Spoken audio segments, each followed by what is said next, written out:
It was pretty much breaking news when Longines announced a new version of its Legend Diver, a watch that brought back the vibes of an End 50 skin diver. But in two sizes that were not appreciated by everybody. 36mm, which is pretty close to the original watch, and 42, which is clearly a modern decision. Now the watch is finally available in 39, and I'm pretty sure that it went straight on the shopping list of many watch aficionados. So before we find out what they did to the, well, legendary design, let's go over the measurements and the components. We have an automatic dive watch with a case diameter of the mentioned 39mm, a lug-to-lug length of 47, height of 12.7 and a lug width of 20mm. The watch has a sapphire crystal with anti-reflective coating on both sides, screw-down crowns, and is watertight up to 300 meters.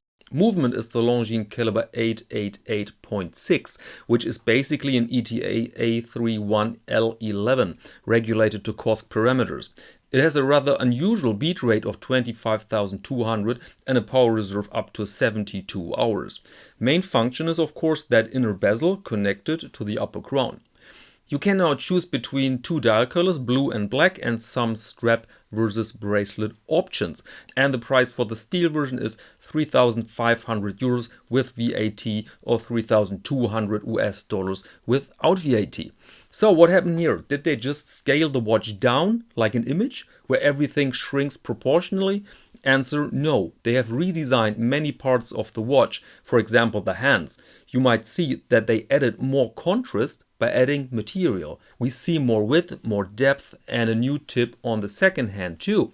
Indices are also longer now, and the font is slightly changed, visible here best on the 30 at the bottom, I would say.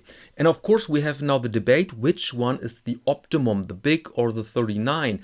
But that's at the end a matter of taste, let's face it. Do you like more or less contrast? More contrast delivers the 39. Everything is more compressed, more concentrated, whilst the 42 looks sort of deeper.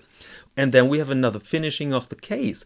And the crowns are a bit more refined now, and you have a clear line between the upper side of the lugs and the sides, now brushed. The entire thing looks crisp. And this is not only an impression. Longines has raised the price significantly. Let's remember that the 42mm version, for example on a mesh bracelet, goes for 2,750 euros.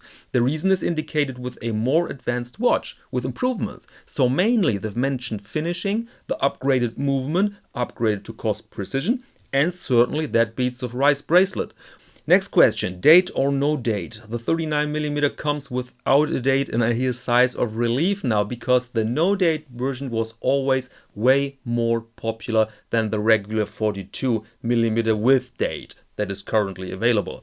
Next aspect, is the watch a real super compressor? People ask that, and the answer is no. We connect this design with the two crowns with a super compressor technology that works basically by compression on the rubber seals. So the more water pressure lays on the caseback, the tighter it is.